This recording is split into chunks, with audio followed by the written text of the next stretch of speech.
दुख का कारण। एक शहर में एक आलीशान और शानदार घर था। वह शहर का सबसे खूबसूरत घर माना जाता था।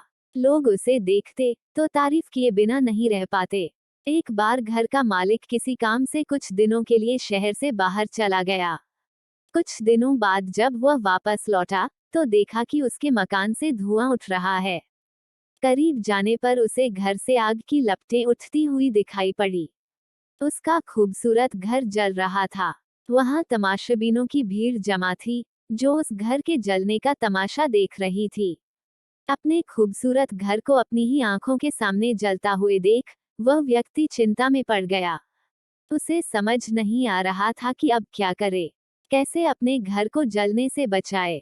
वो लोगों से मदद की गुहार लगाने लगा कि वे किसी भी तरह उसके घर को जलने से बचा लें। उसी समय उसका बड़ा बेटा वहां आया और बोला, पिताजी, घबराएं मत, सब ठीक हो जाएगा। इस बात पर कुछ नाराज होता हुआ पिता बोला, कैसे न घबराऊं, मेरा इतना खूबसूरत घर जल रहा है।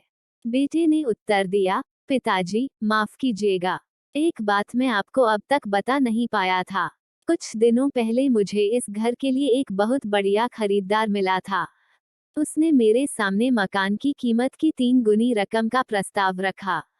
सौदा इतना अच्छा था कि मैं इनकार नहीं कर पाया और मैंने आपको बिना बताए सौदा तय कर लिया। ये सुनकर पिता की जान में जान आई। उसने राहत की सांस ली और आराम से यूं खड़ा हो गया जैसे सब कुछ ठीक हो गया हो। अब वो भी अन्य लोगों की तरह तमाशबीन बनकर उस घर को जलते हुए देखने लगा। तभी उसका दूसरा बेटा आया और बोला, पिताजी, हमारा घर जल रहा है और आप हैं कि बड़े आराम से यहाँ खड़े होकर इसे जलता हुआ देख रहे हैं। आप कुछ करते क्यों नहीं? पिता बोला, बेटा, चिंता की बात नहीं है। तुम्हारे बड़े भाई ने ये घर बहुत अच्छे दाम पर बेच दिया है।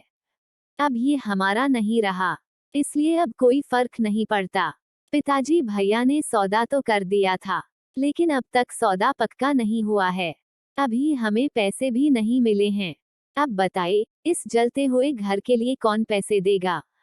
यह सुनकर पिता फिर से चिंतित हो गया और सोचने लगा कि कैसे आग की लपटों पर काबू पाया जाए। वह फिर से पास खड़े लोगों से मदद की गुहार लगाने लगा। तभी उसका तीसरा बेटा आया और बोला, पिताजी, घबराने की सच में कोई बात नहीं है। मैं अभी उस आदमी से मिलकर आ रहा हूँ जिससे बड़े भाई ने मकान का सौदा किया था। उसने कहा है कि मैं अपनी जुबान का पक्का हूँ। मेरे आदर्श कहते हैं कि चाहे जो भी हो जाए, अपनी जुबान पर कायम रहना चाहिए।